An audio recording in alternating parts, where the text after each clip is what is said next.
우리 인생의 주관자이시며 우리 예수인 공동체의 주인이 되시는 하나님 아버지, 새벽을 깨워 예배 드림을 허락하여 주셔서 감사드립니다. 이 새벽에 하나님을 향한 성도들의 감사와 찬양을 받으시고 간구하는 성도들의 간절한 기도에 외면하지 마시고 응답하여 주옵소서. 총회에 참석한 담임 목사님의 여정에 성령님께서 함께하여 주옵소서. 이 미명의 기도로 하루를 시작하는 하나님의 백성들을 축복하여 주옵소서. 예수님의 이름으로 기도드리옵나이다. 아멘. 하나님 말씀 민수기 16장 36절 어제 이어서 계속하겠습니다. 민수기 16장 36절부터 마지막 절 50절까지를 교독하겠습니다. 여호와께서 모세에게 말씀하여 이르시되 너는 제사장 아론의 아들 엘아살에게 명령하여 분명불 가운데에서 향로를 가져다가 그 불을 한 곳에 쏟아 그 향로는 거룩한 불이니라. 사람들은 범죄하여 그들의 생명을 스스로 해하였거니와 그들이 향로를 여호와 앞에 드렸으므로 그 향로가 거룩하게 되었나니 그 향로를 쳐서 제단을 쌓는 철판을 만들라. 이스라엘 자손에게 표가 되리라 하신지라. 제사장 엘아살이 불탄자들이 들던 놋모를 가져다가 쳐서 제단을 쌓아서 이스라엘 자손의 기념물이 되게 하였으니 이는 아론 자손이 아닌 다른 사람은 여호와 앞에 분향하러 가까이 오지 못하게 함이며 또 고라와 그의 무리가 같이 되지 않게 하기 위함이라. 여호와께서 모세를 시켜 그에게 명령하신 대로 하였더라. 이튿날 이스라엘 자손의 온 회중이 모세와 아론을 명령하여 너희가 여호와의 백성을 죽였도다 하고 회중이 모여 모세와 아론을 칠 때에 회막을 바라본즉 구름이 회막을 덮었고 여호와의 영광이 나타났더라. 모세와 아론이 회막 앞에 이르매 여호와께서 모세에게 말씀하여 이르시되 너희는 이 회중에서 떠나라. 내가 순식간에 그들을 멸하려 하노라 하시매 그 두 사람이 엎드리며 이에 모세가 아론에게 이르되 너는 향로를 가져다가 제단의 불을 그것에 담고 그 위에 향을 피워 가지고 급히 회중에게로 가서 그들을 위하여 속죄하라. 여호와께서 진노하셨으므로 연병이 시작되었음이니라. 아론이 모세의 명령을 따라 흙물을 가지고 회중에게로 달려간즉 백성 중에 연병이 시작되었는지라. 이에 백성을 위하여 속죄하고 죽은 자와 산 자 사이에 섰을 때에 연병이 그치니라.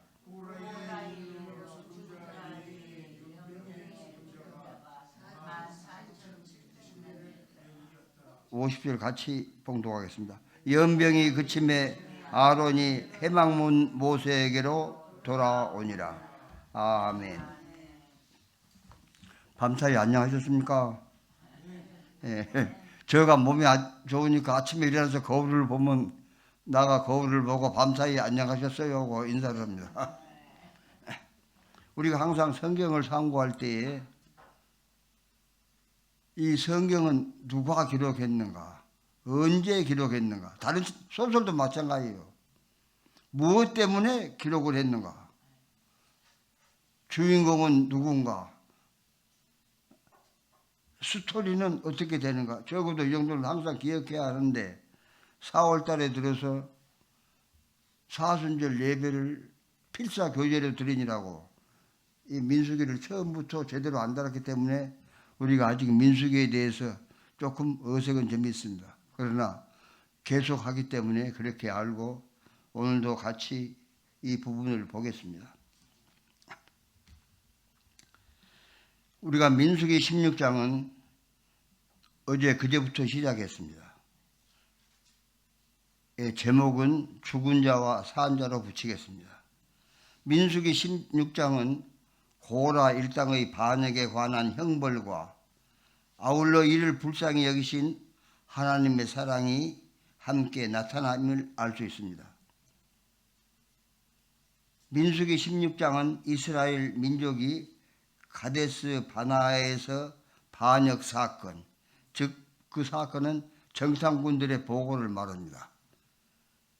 40년간 방황하게 되었는데 그 중에서 38년의 기록이 거의 없고 광야 생활 38년 이후 마지막 1, 2년 사이에 사건이 많이 발생하고 그 때에 있었던 사건입니다. 어제를 통해서 여호와께서부터 불이 나와서 분향하는 250명을 불사르게 되었습니다. 그러면 그때의 고라의 가족들은 완전히 멸망당하였을까요? 살아남은 사람이 있을까요? 한 권사님. 살아남은 사람 있어요? 이 권사님. 잘 모르겠어요. 예. 그러면 시간이 없지만은 민수기 26장 9절부터 11절까지를 한번 보겠습니다. 천천히 넘겨서 민수기 26장 9절부터 11절. 자, 같이 한번 읽어봅시다. 시작. 엘리압의 아들은 느무엘과 다단과 아비람이라. 이 다단과 아비람은 회중 가운데서 기름 부음을 받은 자들이니 고라의 무리에 들어가서 모레와 아론을 거슬러 여호와께 반역할 때에 땅이 그 입을 벌려서 그 무리와 고라를 삼킴에 그들이 죽었고 당시에 불이 250명을 징표가 되게 하였으나 고라의 아들들은 죽지 아니하였더라. 예. 고라의 아들들은 죽지 아니하였더라. 예, 여기서 우리가 무엇을 볼 수 있냐 그러면은 아버지의 범죄에 동참하지 않았던 그 아들들은 아버지와 함께 죽지 않았습니다. 뿐만 아니라 고라의 자손들은 크게 번성하여 다윗 시대에 있는 성전에서 성막문을 지키며 찬양으로 하나님께 영광을 드리는 자들이 되었습니다. 이건 역대 상하를 보면 다 나옵니다. 이 같은 사실에서 인간은 하나님 앞에서 개인적인 자격으로 심판을 받게 된다는 사실을 발견하게 됩니다. 영음록에도 보면은 남편이 목사다. 나도 아들이 목사입니다. 아들이 목사다. 아버지가 목사다. 자기하고 구원에 아무 상관이 없습니다. 무슨 말씀인지 알겠죠? 예. 오직 자기의 믿음. 그렇기 때문에 나는 우리 이권사 보고 항상 그럽니다. 주일 되면 날 뭐 챙겨주느라고 옆에서 애를 써요. 통 그러지 마라 합니다. 당신 믿음 갖고 당신 천국 가고 나중에 당신 왜 열심히 안 믿었냐 그러면 서방 챙겨주니라고 나 뭐 통 못했어. 안 통한다는 것이에요. 완전히 개인적인 믿음.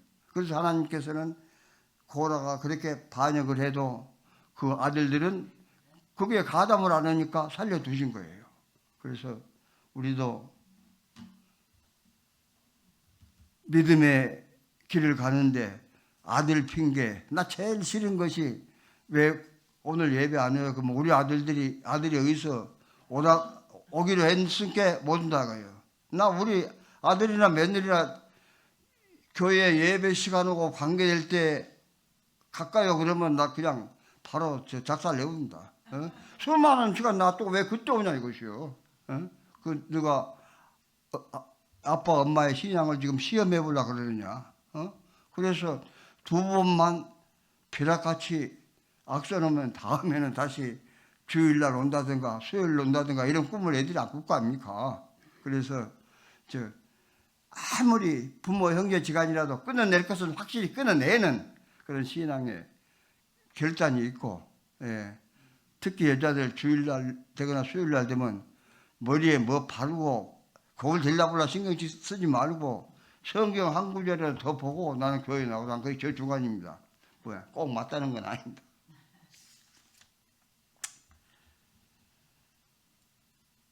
본문 16장 36절에서 40절까지 보면은 반역한 무리의 심판 외에 하나님께서 모세에게 내리신 명령이 나옵니다. 불법으로 사용됐던 향로를 쳐서 제단을 쌓는 판을 만들도록 명령합니다. 즉 여호와께서는 아론의 아들 엘르아살에게 명하여 범죄한 250명이 바친 향로를 거룩한 것으로 구별하시고 그 향로의 칠을 벗겨 제단을 싸고 기념의 표로 삼으셨습니다. 이것은 앞으로 고라 일당의 사건을 후세에 알려서 아무도 제사장의 특권을 함부로 탐내지 않도록 교훈으로 삼게 하신 것입니다. 우리는 하나님께서 정하신 경계선이 있습니다. 각자 느끼는 게 틀리죠. 하나님이 이 정도까지 넘으면 안 되는 경계선이 있어요. 그 경계선을 갖다가 찾아내야 됩니다. 그리고 그 경계선을 갖다가 넘으면 화가 미친다는 사실을 우리는 알 수 있습니다. 그러면 어디까지가 경계선이라는 것은 늘 기도하고 찬송하고 말씀을 묵상할 때에 그것이 깨달아지고 느껴지는 것이지, 성경이가 지도를 그려가지고 길에다가 여기가 경계선이다, 여기다 38선이다 표시해줘는 않는다 이것이죠. 그 경계선은 각자가 믿음에 따라 정을 따릅니다. 38절을 보면은 반역자들이 사용한 향로가 거룩하다 하였습니다. 이것은 하나님께 드려졌기 때문에 거룩한 것입니다. 그리고 그것은 향로에 남아있던 더러운 내용물을 다른 곳에 다 쏟아버리고 죄악의 요소를 완전히 제거한다는 표시입니다.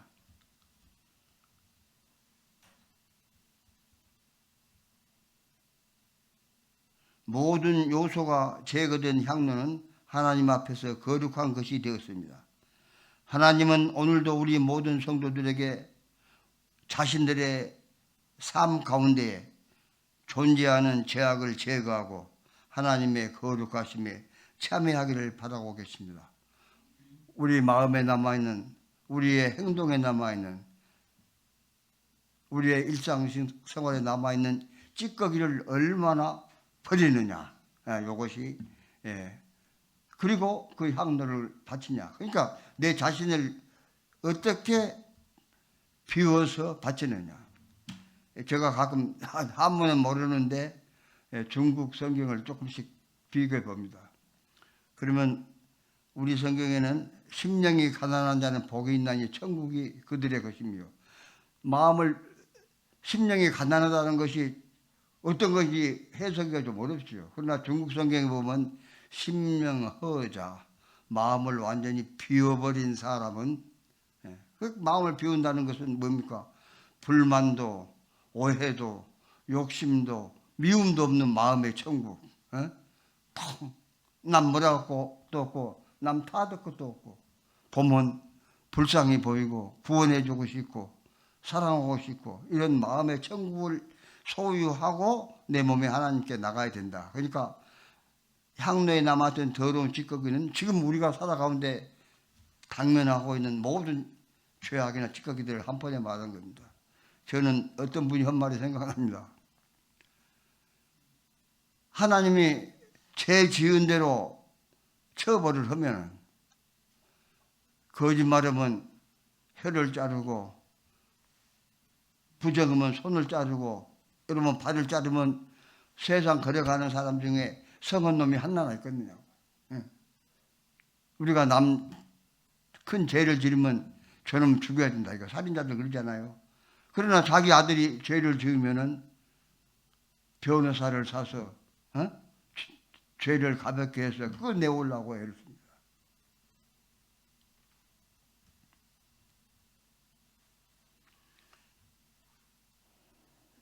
고라 일당의 멸망을 지켜본 백성들이 또다시 모세와 아론을 원망합니다.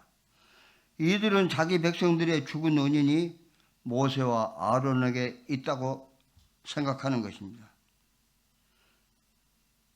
결론적으로 모세와 아론을 대적하다가 멸망당합니다. 죄로 어두워진 인간에게는 언제나 하나님의 뜻을 거스르려는 본성이 있습니다. 사탄은 이러한 본성을 충동질하여 하나님의 뜻에 거역하도록 유혹을 합니다. 그러므로 죄로 인하여 어두운 마음을 가지게 되면 하나님께서 하시는 놀라운 일을 볼 때에 잠시 두려워하지만은 곧 본성으로 돌아가 사탄의 이끌림을 받게 되는 것입니다. 하나님의 진노를 받아 연병으로 죽어가고 있는 백성을 위해 모세와 아론은 백성들의 논쟁에 대해서 논쟁하지 않고 하나님께 죄를 속하여 달라는 속죄 분향의 기도를 드려 죽음을 막았습니다. 여기서 아론이 했던 기도는 중보 기도입니다. 우리는 우리의 죄대로 갚지 아니하시며 우리의 허물과 우리의 못난 채로 취급하지 아니하시는 하나님께 감사드려야 합니다. 48절을 보면은 죽은 자와 산 자 사이에 섰을 때라는 말이 나옵니다. 죽은 자와 산 자 사이에 섰을 때 연병이 그칩니다. 원망이 몰고 온 급속한 죽음이 퍼져나갈 때에 이미 죽은 14,700명과 아직 살아있는 이스라엘 백성 사이에 제사장 아론이 속죄의 향로를 들고 서 있음으로 해서 죽음이 그쳤습니다. 이 말은 이미 죽어야 할 자와 용서받아서 살 자를 분별하였을 때라는 의미입니다.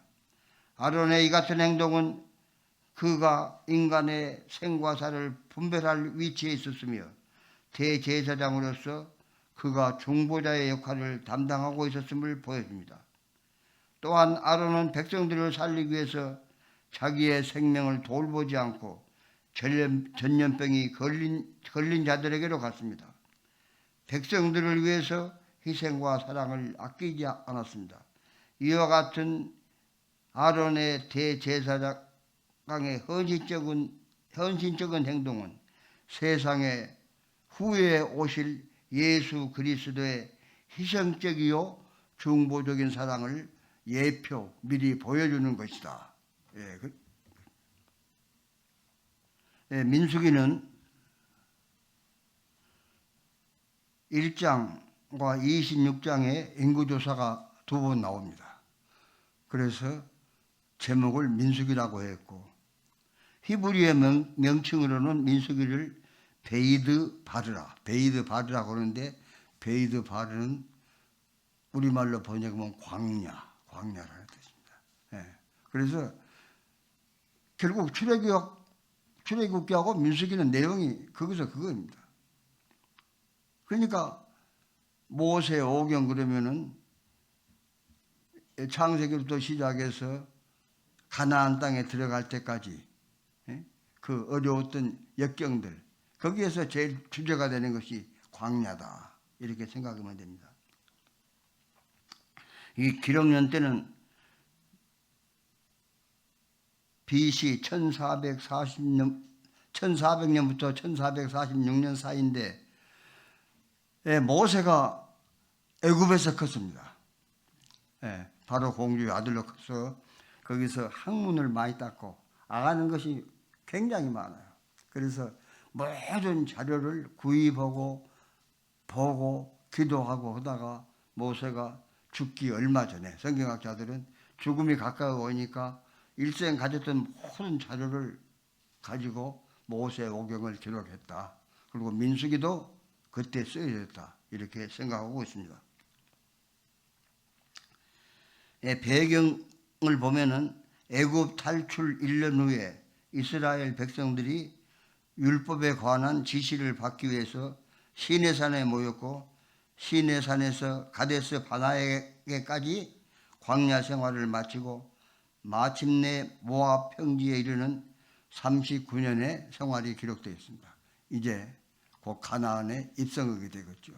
여기까지가 이제 민수기의 과정입니다. 가나안 땅에 들어가서는 이제 300년간 사사 시대가 이제 펼쳐지고 사사 시대 끝나면은 왕정 시대가 돼가지고 사울이 왕이 되는 그런 역사가 흐르게 됩니다.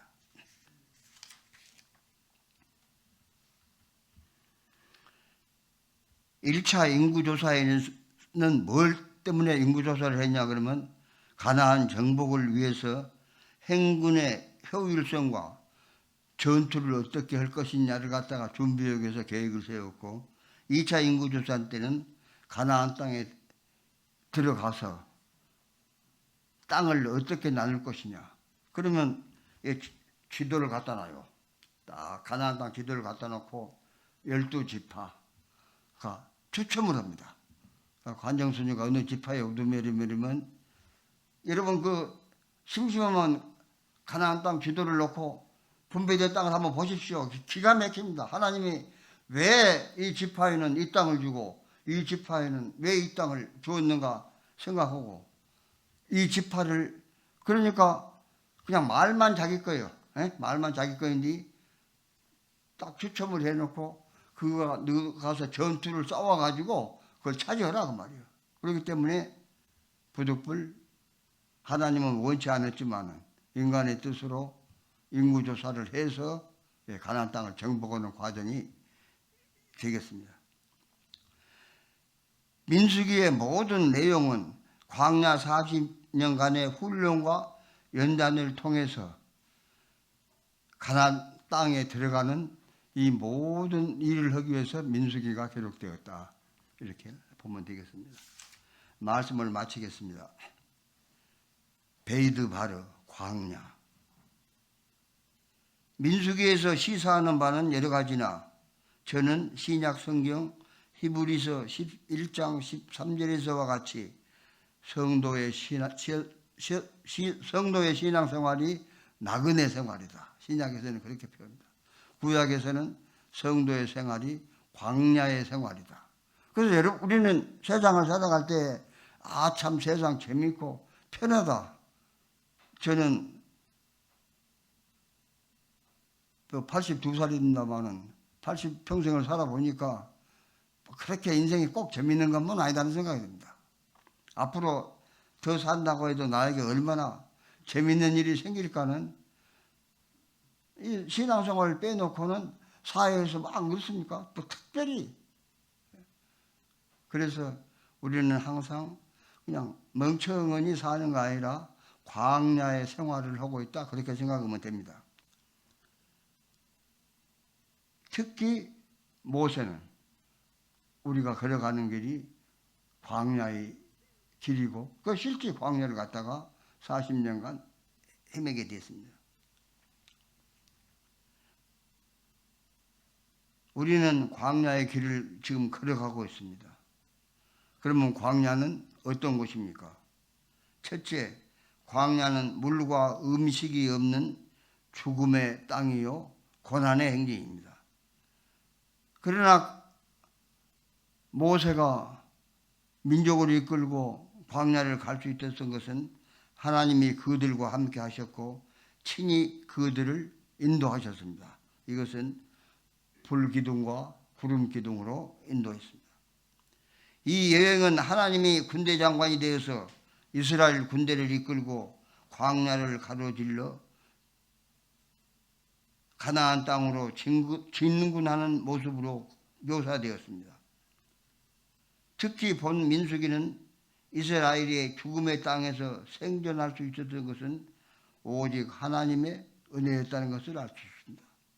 여기서 오직 하나님의 은혜고 죽음의 땅에서 생존할 수 있었던 것은 무엇을 먹었기 때문입니까? 만나와 메추라기 그리고 바위를 깨트려 물이 나오게 해서 살아갈 수 있었던 것입니다. 끝으로 이 여행은 가나안 복지를 향해 행진하는 즉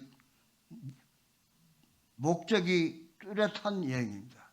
오로지 광야를 가고 고생하고 다 하는 것은 가나안 입성을 위해서 우리 인생이 걸어가고 발버둥 치고 새벽 시간에 제단을 쌓고 하는 모든 것이 구원받은 백성이 하나님께 은혜에 향한 지금 보답입니다. 구원은 이미 이루어졌습니다. 하루 내가 뭘 잘못하면 혹시 구원을 못 받을까? 또 하루 잘하면 하나님이 날 구원해 주겠지. 이런 생각에 구원은 이미 이루어졌고 구원받은 백성은 구원받은 백성답게 은혜로 살아가야 할 의무를 지니는 것입니다. 우리는 이스라엘 민족이 가나안 복지를 향해 여행하는 뚜렷한 목적이 있듯이 구원받은 백성으로서 천국 입성을 위해서 하루하루의 삶이 광야를 걷는 것 같이, 그러나 거기에서 하나님의 돌보심을 발견하고 목적이 뚜렷한 즐거운 여행이 되시기 바랍니다. 민수기를 열심히 공부하고 느껴서 광야의 길을 은혜 속에서 걸어가 봅시다.